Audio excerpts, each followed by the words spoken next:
Amen, amen, amen, amen, amen. Oui, bien-aimé peuple de Dieu, la lecture de ce matin, c'est la lecture qui va nous amener dans notre relation avec Dieu, comprendre notre relation avec Dieu. Nous lirons dans le livre de Luc 10,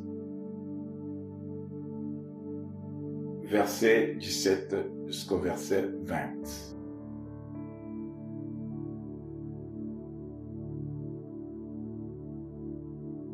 Luc 10, 17 et 20. 17 à 21, je voulais dire.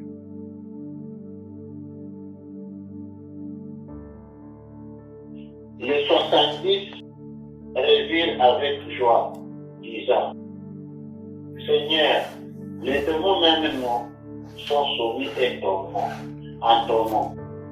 Ainsi leur dit: Je voyais Satan tomber du ciel comme un éclair.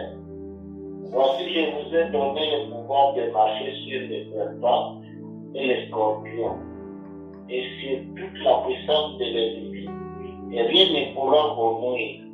Cependant, ne vous réjouissez pas de ce que les esprits vous sont soumis, mais réjouissez-vous de ce que vos noms sont écrits dans les cieux.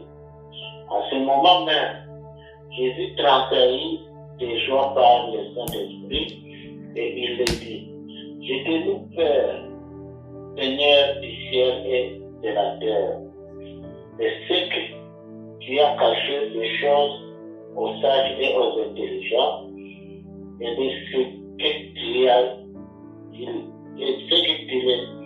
révélé aux enfants. Oui, Père, je te loue de ce que tu l'as voulu ainsi. Amen. Amen, amen, amen, amen, amen. Peuple de Dieu, le titre de notre exhortation, c'est « Chercher à être inscrit ». Chercher à être inscrit. Vous savez, quand on dit les inscriptions des écoles, quand la rentrée scolaire, nous voyons comment les parents sont secoués. Pour les enfants qui vont commencer l'école, on ne les amène pas le même jour. Il y a une date fixée pour que ces enfants, les parents puissent aller faire inscrire les enfants à l'école. Si cette date-là passe, les kindergarten, ceux qui sont à l'école maternelle là souvent, et la première année peut-être, l'école va dire non, vous les gardez, ce sera pour l'année prochaine parce que cette année, il n'y a pas moyen. Bon, chaque parent, quand il voit que son enfant est déjà à l'âge d'aller à l'école, chaque parent cherche à tout prix à faire inscrire son enfant à l'école.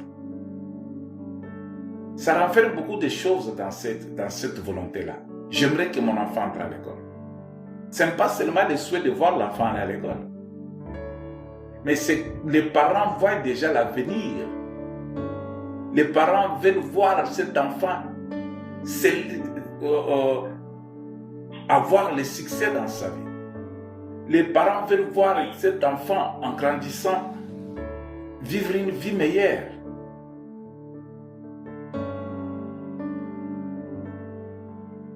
Alors les parents se précipitent pour aller faire inscrire les enfants à l'école.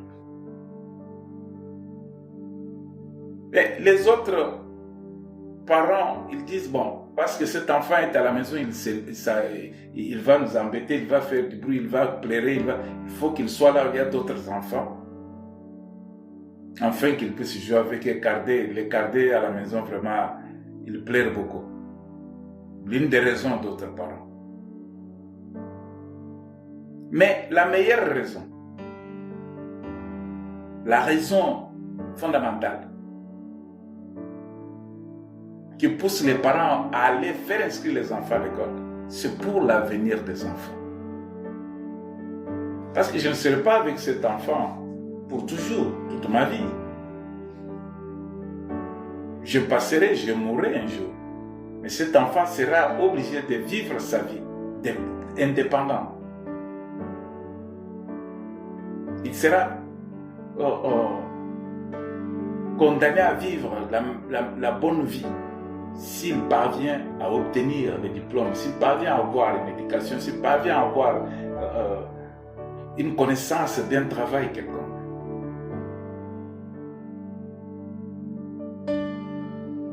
La meilleure idée des parents, la bonne foi des parents, penser à l'avenir de leurs enfants. Pensez à l'avenir de leurs enfants. C'est comme ça avec Dieu. Dieu pense à notre avenir chaque jour. Et si l'enfant a passé l'âge scolaire, l'âge de l'école, des fois ça trouble l'enfant. Parce que j'ai suivi une femme sur la télé qui disait, elle pleurait. Elle pleurait qu'elle ne connaît pas comment écrire. Elle ne connaît pas comment parler comme les autres. Toute personne de son âge a eu quand même de la chance. Mais elle n'a pas eu de la chance. Pourquoi? Parce qu'elle a perdu ses parents. Elle était trop jeune. Et les parents, la famille de ses parents qui l'a gardée, ne pouvait pas l'envoyer à l'école. Mais pour elle, elle a eu beaucoup de problèmes dans la vie. Elle dit maintenant, elle met ça sur le dos des autres. Ils ne m'ont pas envoyé à l'école. Si mes parents étaient vivants, ils allaient se débrouiller comme d'autres parents. Moi aussi, j'allais être à l'école.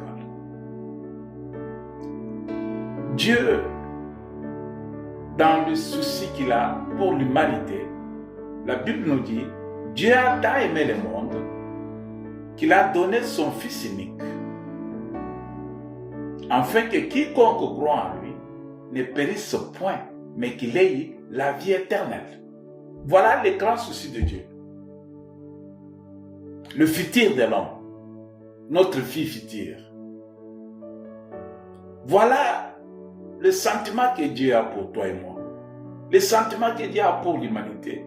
Le sentiment que Dieu a pour l'Église. Le sentiment que Dieu a pour les familles. Qu'ils puissent vivre la vie éternelle. Chaque chose sur la terre des hommes, dans chaque coin de la terre, il y a des choses qui dominent dans la vie des hommes. Des choses qui dominent. Il y a la joie, il y a la tristesse. C'est des choses qui accompagnent l'être humain partout, chaque jour. Il y a un temps où l'être humain est triste, il y a un temps où l'être humain est joyeux. C'est des choses qui ne quittent pas l'être humain.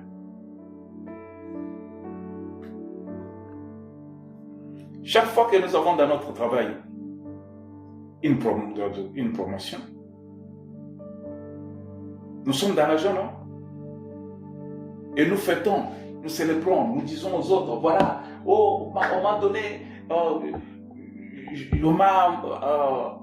disons, je suis élevé, j'ai obtenu une promotion au travail, mon salaire va augmenter, voilà ce que je fais.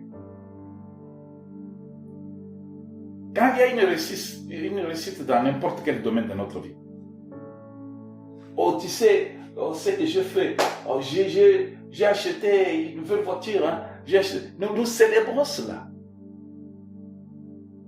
Quand il y a une naissance dans une famille, oh, chez moi, il y a une naissance, nous avons un joli bébé là, nous devons célébrer la famille, la joie est là. Nous sommes dans la joie et nous fêtons pour cela.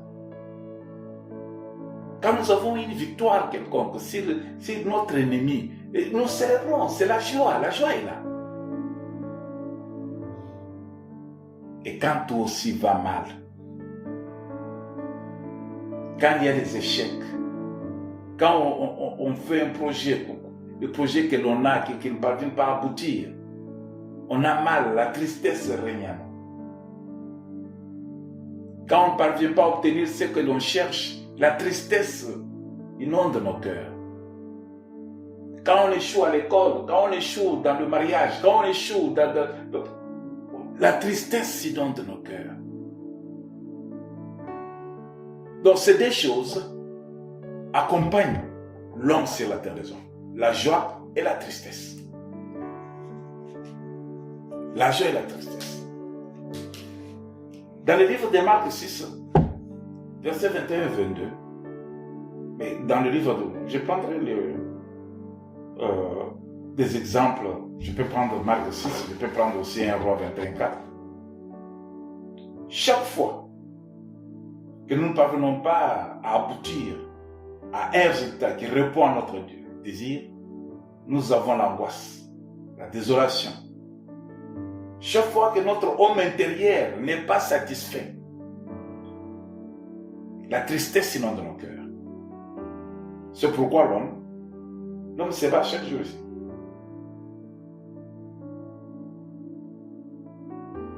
L'homme se bat. Mais l'homme chrétien, dans de telles conditions, l'homme chrétien s'abaisse sur la foi. Il persévère dans la foi. Il n'abandonne pas la foi. Il continue à prier. Il prie encore beaucoup. Mais l'homme insensé, qui n'a pas Christ dans sa vie, dans de tels moments, la joie c'est une bonne chose. Il faut vivre la joie. Le Seigneur veut nous voir dans la vie, vivre la joie immense. Le Seigneur ne se réjouit pas de malheur, que le malheur puisse atteindre les gens. Non. Ce n'est pas pour cela qu'il nous a créés. Il ne nous a pas créés pour être malheureux. Il nous a créés pour être heureux. Mais il y a des gens, à cause de la tristesse, à cause des échecs, qui parviennent à abandonner la foi. Voilà, bien-aimés, ce que nous devons connaître sur la terre où nous vivons. Dans la vie que nous menons sur la terre des hommes. Chaque jour de notre vie, la joie nous accompagne, la tristesse nous accompagne aussi. Si la joie t'accompagne, comment tu vas te comporter? Et si la tristesse t'accompagne, comment tu vas te comporter? Mais un homme avisé, c'est l'homme sage. Que ce livre de la loi ne s'éloigne pas de ta bouche. Ça, c'est une recommandation que le Seigneur donne à la personne qui croit en lui. Que ce livre de la loi ne s'éloigne pas de ta bouche. Tu le médites jour et nuit. Ça, ton succès dépendra de ce que tu médites jour et nuit. Qui sortent de ce livre de la loi. Pas de n'importe quelle source. Il y a des livres qui semblent donner la joie aux gens, mais qui amènent les gens dans la perdition. Il y a des livres qui trompent les gens, qui amènent les gens dans l'obscurité, sans toutefois faire attention. Mais les livres de la loi de Dieu, la Bible que nous lisons, ce n'est pas la Bible qui sauve, mais c'est la parole de Dieu qui est écrite dans la Bible, que la Bible renferme, que la Bible garde, qui sauve l'homme qui croira, qui méditera cette parole jour et nuit. Cela fera que dans les jours où il y a la tristesse, cette personne qui est écartée, qui est conduite, qui est éclairée, qui est instruite par la parole qui se trouve en elle, cette personne ne se détournera pas de la volonté de Dieu.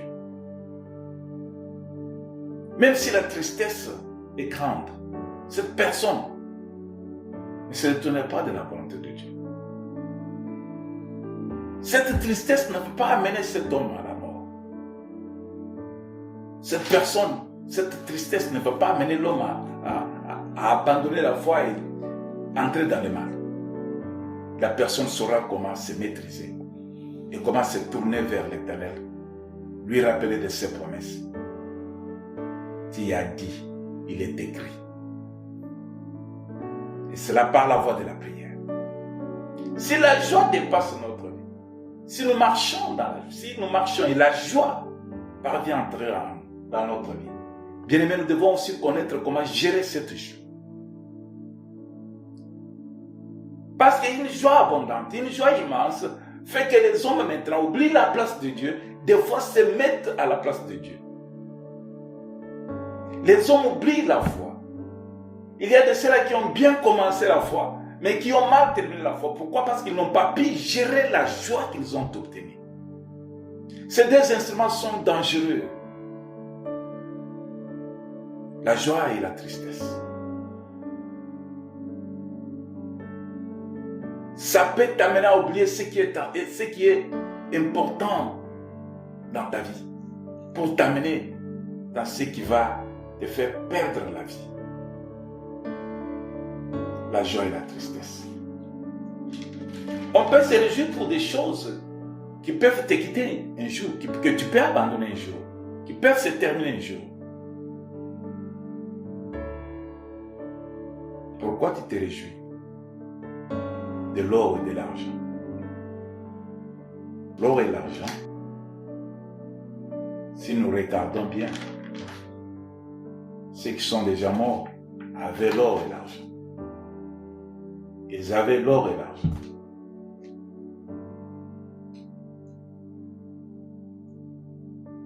Mais ils ont laissé cet or et sont partis.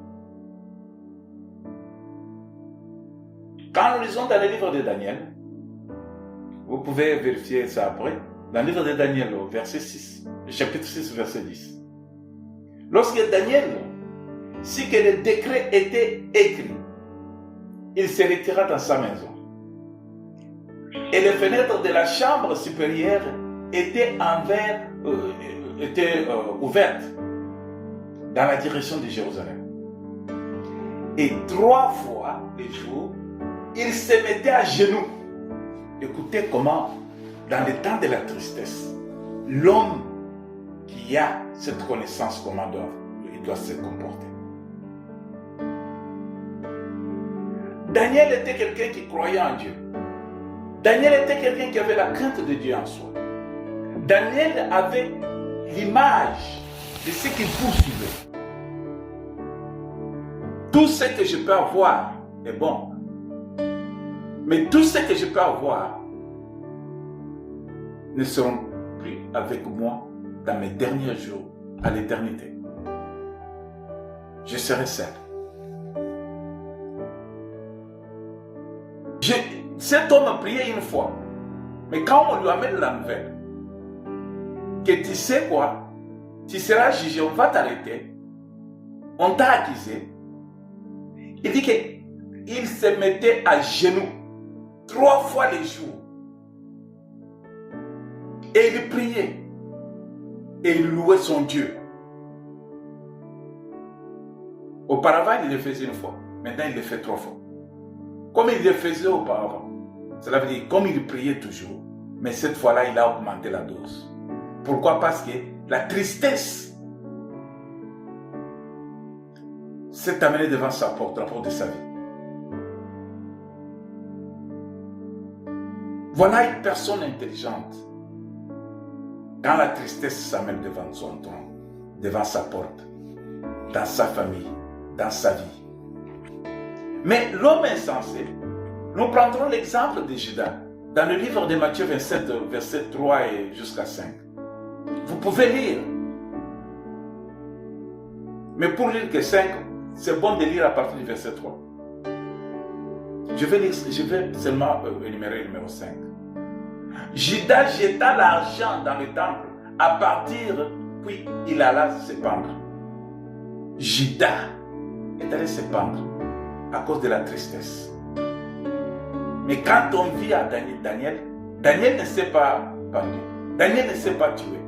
Daniel ne s'est pas fait du mal. Daniel s'est maîtrisé. Daniel a dit que je vais affronter la tristesse. Mais par quelle voie? Par la voie de la prière. Quel genre de prière? Je vais me tourner vers Dieu. Parce que je crois en lui. C'est lui mon berger, c'est lui qui m'écarte, c'est lui qui fait sur mon âme. Et il avait la foi qu'il ne m'abandonnera pas. Mais Judas, lui, il a trahi Christ. Il a vendu son maître. Et quand les gens à qui il a donné l'argent, quand lui-même, sa conscience l'a fait voir que, en tout cas, Judas, tu as fait du mal, tu as mal joué. Cet homme-là est innocent. Tu auras le sang d'innocent dans tes mains. Judas voulait se repentir. Judas est rentré voir les gens à qui il avait vendu Christ. Ceux qui lui avaient donné de l'argent. Judas prend l'argent qu'il lui avait donné. Il dit non, je ne veux pas de votre argent. Vous devez abandonner cet homme. Vous devez le tuer. Ne le tuez pas. Mais les gens là ont dit c'est ton problème, ça ne me concerne pas. Judas commencé à dire que cet homme-là est innocent. On dit ça c'est ton problème. Nous t'avons déjà donné l'argent. Nous avons déjà compris le marché. Tu as pris l'argent et nous connaissons maintenant ce que nous devons faire avec l'homme. Judas, au fond de lui, il ne s'est pas maîtrisé. La joie l'a emporté. Voilà ce qu'il fait. Il va jeter cet argent dans le temple. Il ne veut pas garder cet argent. L'argent qu'il a trouvé par la trahison. La tristesse maintenant l'a emporté. Judas est allé se pendre. Bien-aimé, la joie et la tristesse c'est dans notre vie. La joie et la tristesse nous accompagnent sur notre voie. La joie et la tristesse sont toujours à nos côtés. Mais comment est-ce que nous devons réagir? Comment est-ce que nous devons nous comporter? On nous parle ici des disciples de Jésus-Christ. C'est Jésus qui a choisi les disciples. C'est Jésus, bien sûr, qui t'a choisi, toi et moi. N'oublie pas. Parce que toi, tu n'as pas connu Christ, mais c'est Christ qui t'a connu avant. Il le dit dans sa parole. Il dit, ce n'est pas vous qui m'avez choisi. Plutôt, c'est moi qui vous ai choisi. Bien-aimé, tu n'es pas venu en Christ. Tu n'as pas connu Christ parce que tu l'as voulu. Mais c'est lui, au contraire, qui t'a cherché, qui s'est présenté à toi.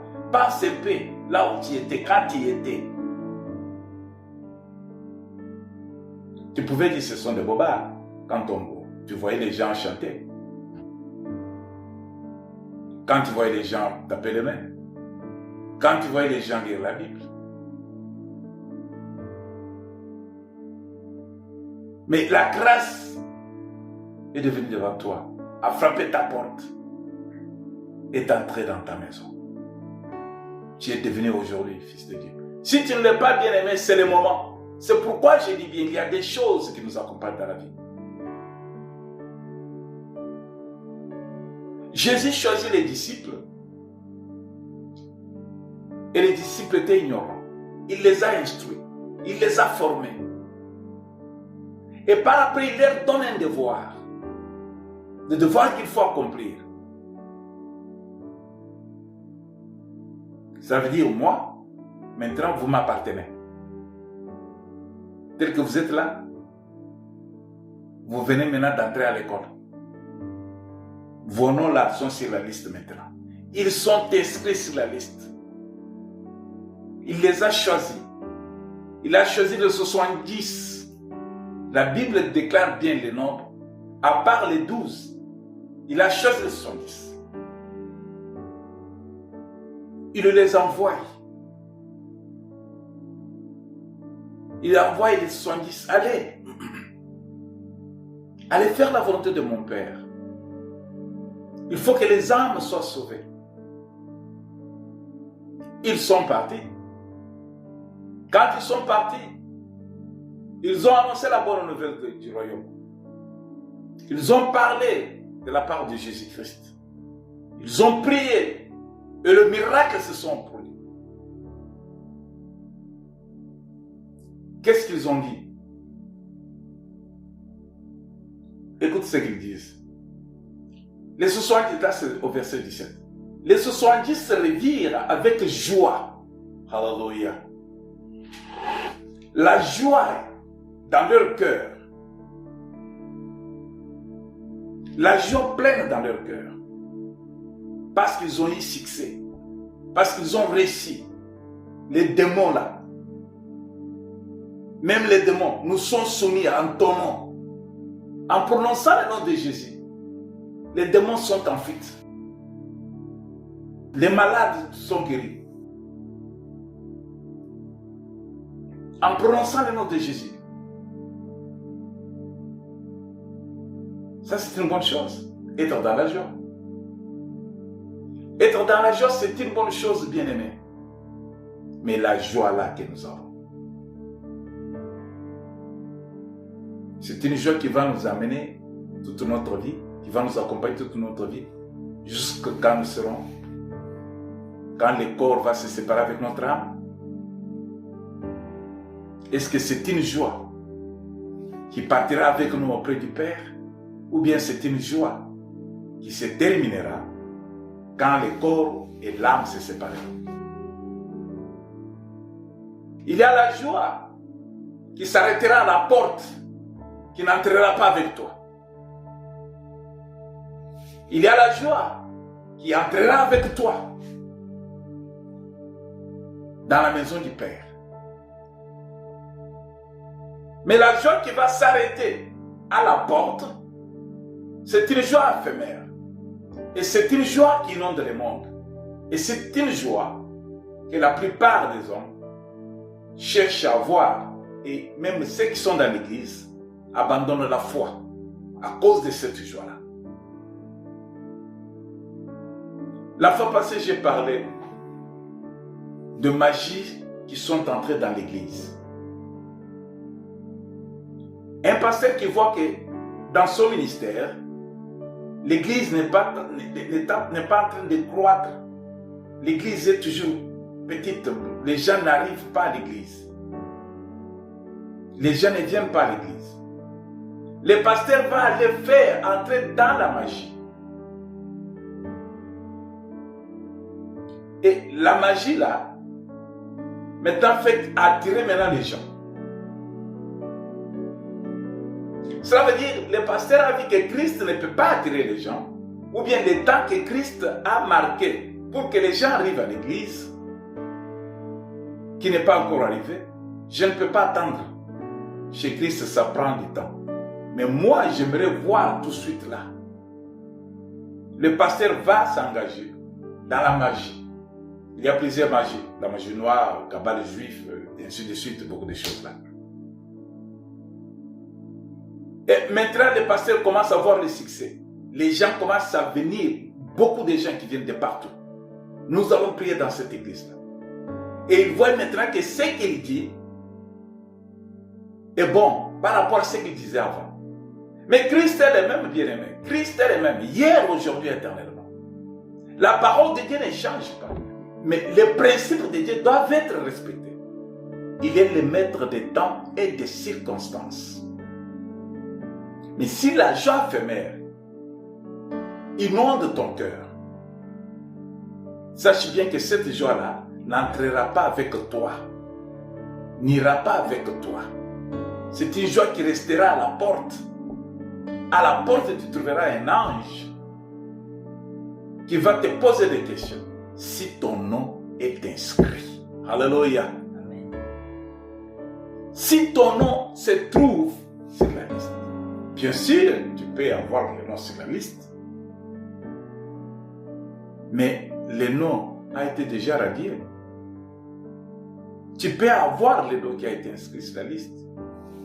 N'est-ce pas, Jésus dit, plusieurs viendront à mon nom. Je leur dirai, arrière de moi, je ne vous connais pas. Ah.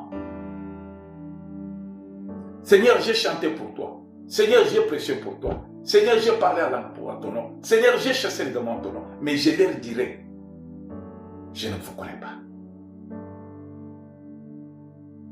Bien-aimé, même si tu as reçu Christ et que ton nom est inscrit dans le livre de vie, sache bien que le livre de vie peut renier ton nom. Si ton nom est inscrit dans le livre de vie, quand tu reçois Christ dans ta vie comme Seigneur et Sauveur, voilà, la liste est là, fils de Dieu. Parce qu'automatiquement, tu deviens fils de Dieu. tu deviens saint. Ton nom est là.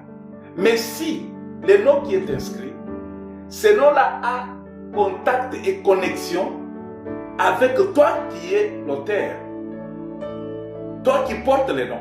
Le nom est sur la liste, mais toi tu vis sur la terre. Alors si toi qui vis sur la terre, ton comportement, ton style de vie, ta manière de croire parviennent à changer, la connexion avec ton nom qui est sur la liste fera que ton nom puisse être maintenant, ne pas être visible. Ton nom ne sera pas visible à cause de ce que tu vis sur la terre des hommes. À cause de ta joie que tu as choisie sur la terre des hommes. Être inscrit, c'est une bonne chose. Mais garder les noms définitivement sur la liste dépendra de ta manière de vivre sur la terre. Comment est-ce que tu vis ta foi? Comment est-ce que tu vis ta foi? Le nom qui est inscrit, les tiennent avec toi, en connexion. C'est ta vie sur la terre des hommes qui fera que ton nom soit retenu sur la liste ou que ton nom puisse disparaître sur la liste. Ce n'est pas que c'est Dieu qui va enlever le nom sur la liste, mais c'est toi-même l'auteur de ce nom. Dieu l'a écrit, Dieu l'a écrit. Mais toi maintenant l'auteur, par ta façon de vivre, par ta manière de vivre, tu vas faire par ton Dieu la connexion avec ton nom. Ce que tu fais se connecte avec ton nom. Or que là où se trouve ton nom, c'est la sainteté. Mais ce que tu fais sur la terre, qui se détourne de la sainteté, fait que ton nom ne soit pas saint, mais que ton nom diminue. La lumière qui brillait, parce que c'est un nom qui n'est pas écrit avec l'encre ordinaire. C'est un nom qui ne sera pas écrit avec le bic ordinaire. C'est pas qui ne sera pas peint avec n'importe quel instrument de ce monde. Ça, c'est spécial. Spécial. Si Judas, son nom ici est écrit dans les lieux célestes. Mais au moment où Judas, son comportement sur la terre, a relié Christ, a vendu Christ, a souhaité la mort de Christ, son comportement a fait que son nom là, que Judas devient maintenant le fils, comme ça a été prévu, fils de perdition. Bien-aimé, tu peux être inscrit sur la liste éternelle, dans le royaume de Dieu. Tu appartiens à Dieu, tu es le fils de Dieu, parce que tu as reçu Christ dans ta vie comme Seigneur et Sauveur. Automatiquement, tu es fils de Dieu. Mais pour que ton nom demeure sur la liste, ça dépendra de toi. Ça dépendra de toi. Écoutez ce que la Bible dit.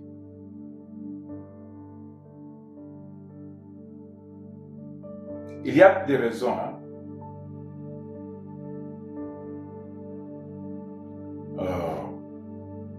Je vais lire dans le livre de...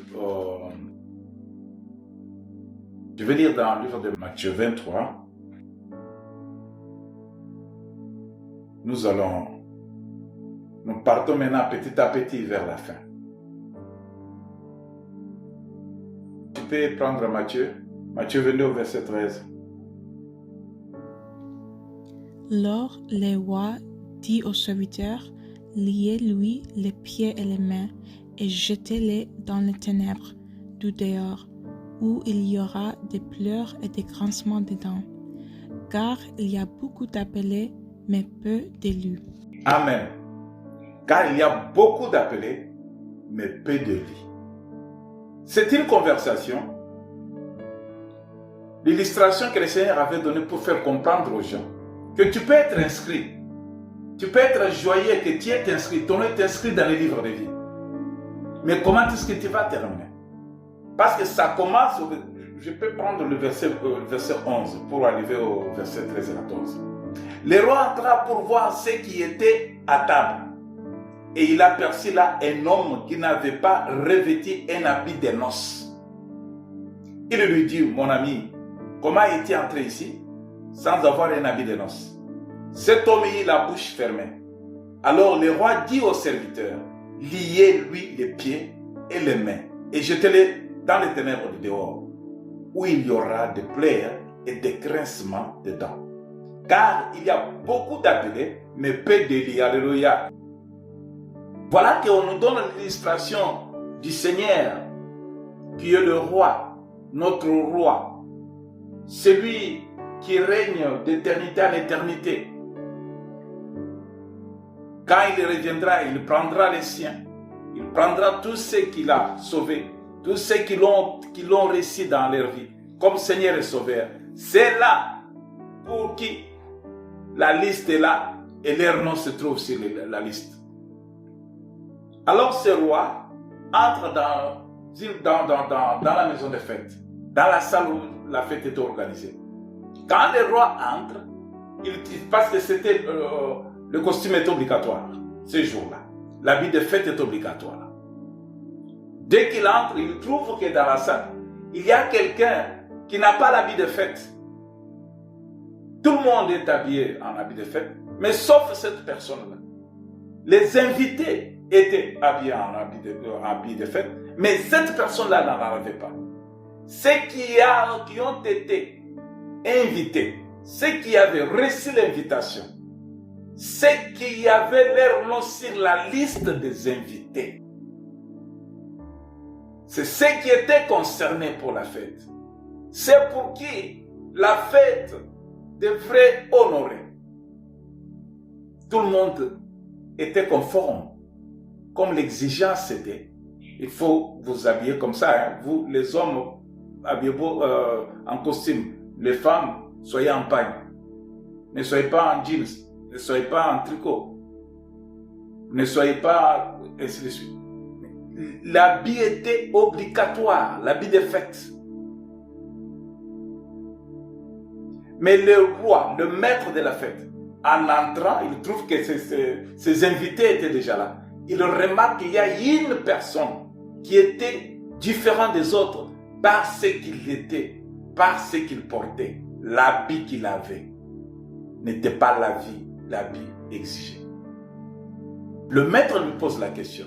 Mon ami, comment est-il entré ici? Et l'homme n'avait pas la parole, n'avait pas des excuses, n'avait pas des explications. Le roi n'a pas tardé parce que tu n'as pas. Tu n'es pas sur la liste. Parce que ton habit montre déjà que tu n'es pas invité. Tu n'es pas considéré. Tu ne portes pas l'habit qui a été exigé. Alors le roi appelle les serviteurs et donne l'ordre aux serviteurs. Licotez cet homme, liez-le les pieds, liez-le les mains, jetez-le dehors, dans les ténèbres. Et les serviteurs n'ont pas hésité, parce que tu n'as pas cette qualité d'être là. Ton nom n'est pas sur la liste. Ton nom n'est pas sur la liste. Tu ne devrais pas être au milieu de nous. Ta place est dehors. On les jette. L'homme est humilié parce qu'on l'a licoté. Les pieds et les mains. L'homme ne pouvait pas se défendre. L'homme ne pouvait pas résister. Et l'homme est jeté dehors, dans les ténèbres. Et la Bible dit, après qu'on aille jeter cet homme dans les ténèbres, dehors. Pourquoi? Parce que la vie des noces. Le mot noces là, bien aimé, c'est repris encore quand on parle de Jésus. Qu'il viendra prendre son église pour les noces. Jésus reviendra prendre ceux qui sont saints, sanctifiés, ceux qui l'attendaient. Ceux qui ont travaillé afin que leurs noms, qui sont inscrits sur la liste, demeurent sur la liste définitivement. Ceux qui contrôlaient leur joie, ceux qui avaient la maîtrise sur la joie et la tristesse qui les accompagnait tout au long de leur vie. Jésus-Christ reviendra, il va prendre les fils, ceux à qui les noms sont sur la liste et ceux qui sont habillés en habit de noces. Cela veut dire les œuvres que nous faisons, les actes que nous posons, notre style de vie va nous accompagner un jour. Et quand nous serons devant la porte, c'est l'habit là qui sera comme une clé qui nous fera le passage pour entrer. Et quand nous entrerons, rayonnant de joie à cause de notre habit que nous portons.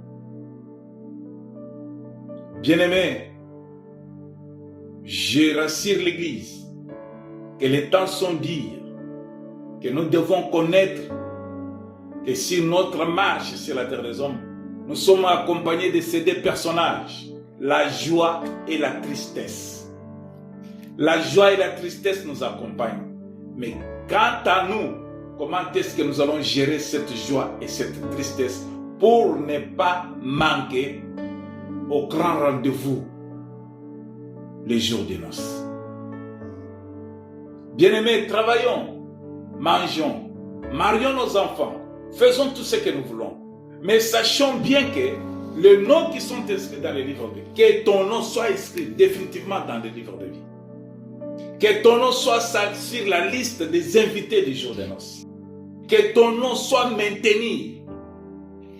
Pour que le nom soit maintenu, comment tu te contrôles dans la joie et dans la tristesse qui t'accompagnent sur la terre des hommes. Ne te réjouis pas seulement que je suis inscrit, mais réjouis-toi que je suis inscrit et ces jours-là, les jours de noces, je serai dans la salle, je serai au milieu des invités, je serai celui qui célébrera avec le maître. Je mangerai le repas de gloire. Voilà que le maître va dire ceci. Il va dire, en les jetant dehors, là où il y a les pleurs et des grincements de dents. Bien-aimé, ne souhaite pas rester là où il y a des grincements de dents et le pleur pour toujours. Non. Mais c'est toi qui dois décider. Tu dois décider. Tu dois décider ce que tu dois faire. Quel est ton style de vie? Comment tu gères ta joie? Comment tu gères ta tristesse? Judas gérait sa tristesse en se pendant. Il est allé se pendre, il est allé mourir. Son âme est allée dans le noir. Son âme est allée dans le lieu où il y a grincement de dents et de pleurs.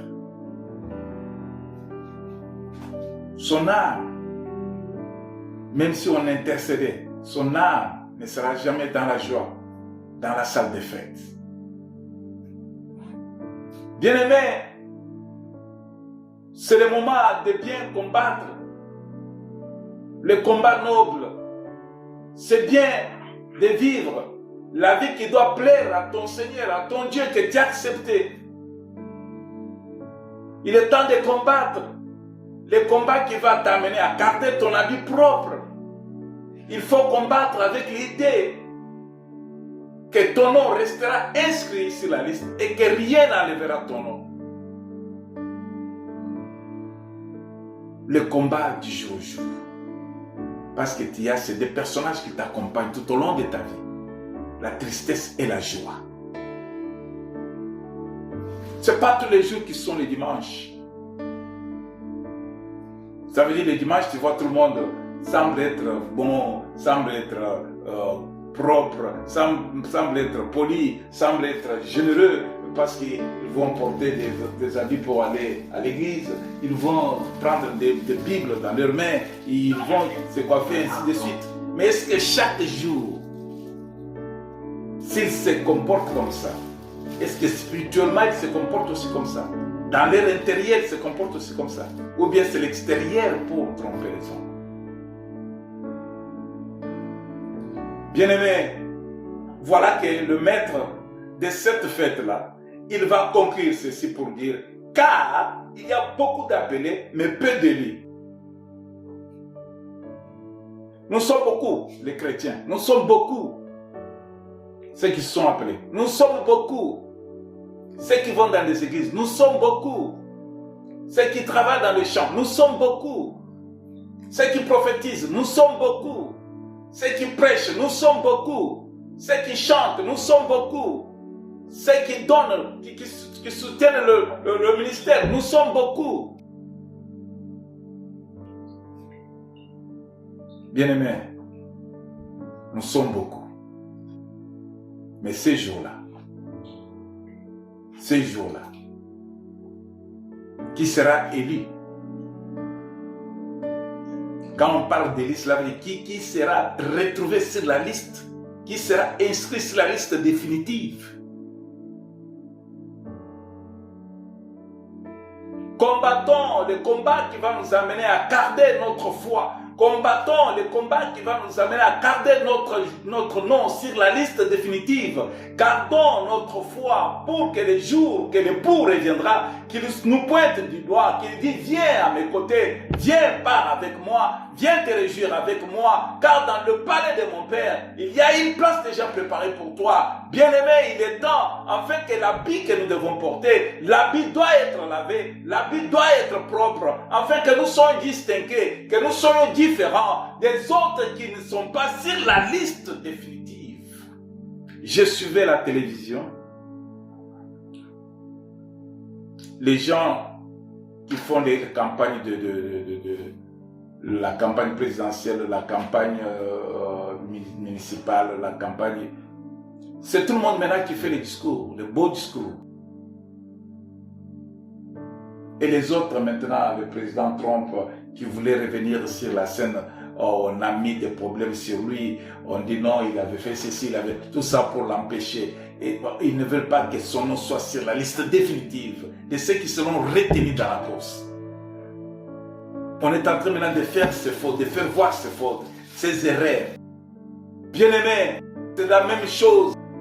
Ces jours-là, ton habit, le maître dira, il regardera par ton habit, l'habit que tu portes. Est-ce que c'est l'habit exigé? L'habit que tu portes. On a appelé beaucoup de gens. Plusieurs sont appelés. Nous sommes beaucoup dans le monde. Nous sommes beaucoup qui prient.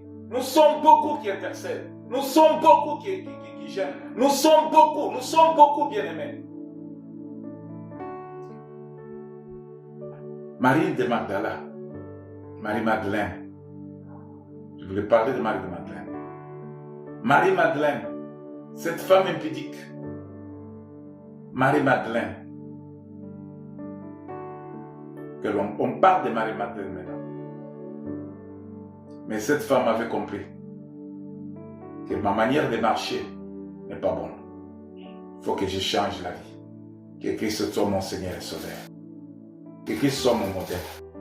Il y a plusieurs bien-aimés. Beaucoup sont appelés, mais peu sont des élus.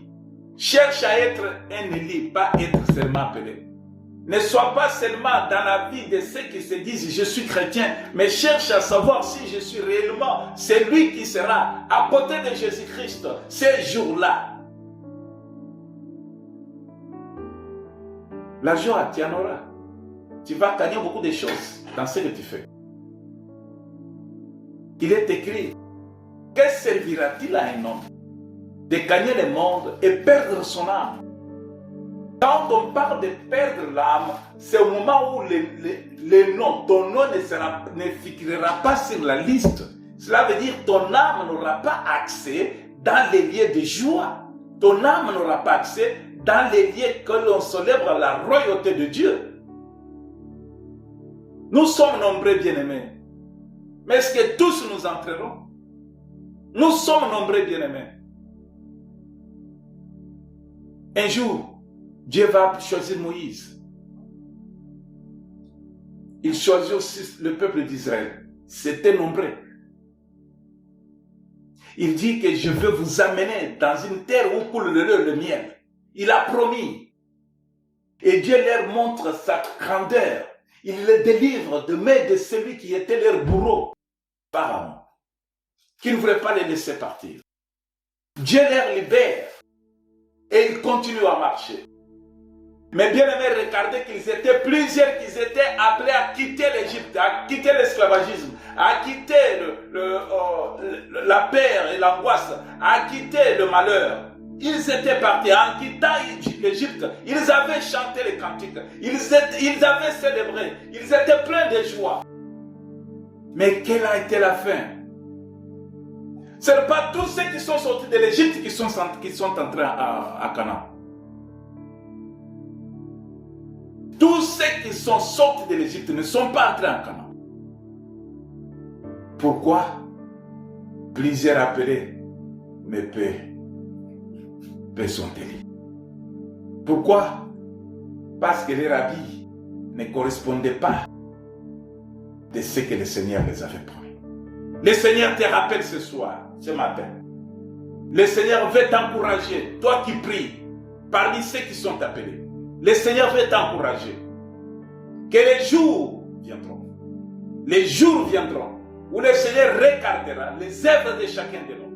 Où le Seigneur regardera comment la foi a été appliquée. Où le Seigneur regardera. Même si ton nom est inscrit, est-ce que ton nom est gardé? Bien-aimé, ne souhaite pas enfin que le Seigneur puisse dire, allez loin de moi, je ne vous connais pas.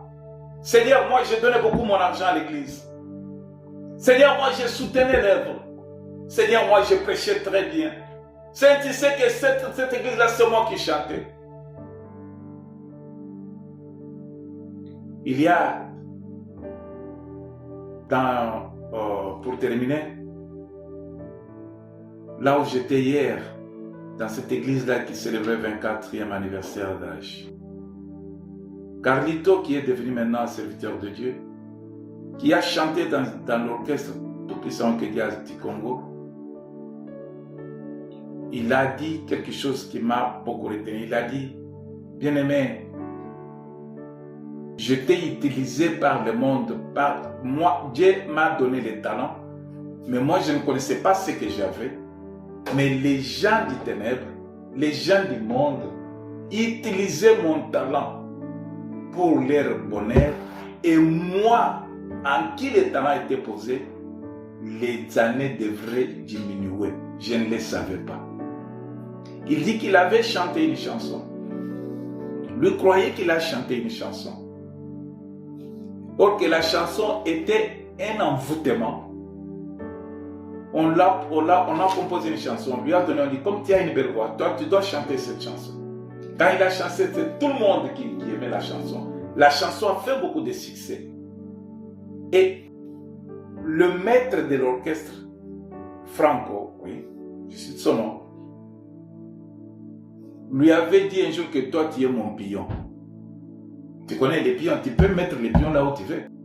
Tu peux déplacer comme tu peux le remettre, comme tu peux l'enlever, comme tu le veux. Il n'avait pas compris le langage de cet homme. Un langage du ténèbre.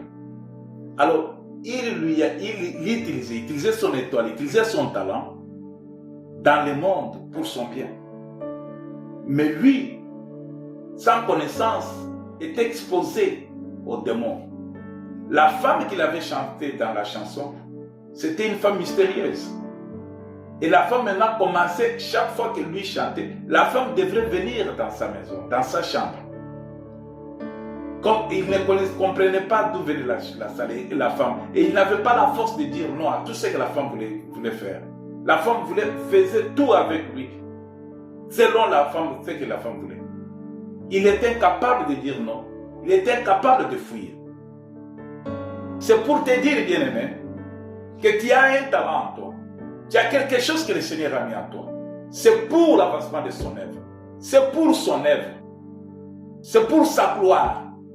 Mais sache bien, la manière dont il utilise toi sur la terre des hommes, ça profite à qui? C'est quand il a reçu Christ. C'est quand Christ, l'Éternel Dieu, l'a visité. Pour lui faire voir que tu sers les ténèbres, tu sers le monde, le diable, au lieu de me servir moi, le maître du talent qui est en toi. Il a trouvé grâce aux yeux de Dieu parce que son témoignage est long. L'Éternel l'a rétabli. L'Éternel veut te rétablir, bien-aimé. Abandonne. C'est là où la joie que tu as ta main. Tu gagnes de l'argent dans cette joie-là. Oui, c'est bien. Tu fais des grandes choses dans cette joie-là. Oui, c'est bien. La tristesse est en train de t'éloigner parce que tu es dessus. Oui, c'est bien. À cause de la tristesse, tu es en train de prendre des décisions. Tu t'éloignes de Dieu. Tu t'éloignes de là où ta bénédiction devrait être.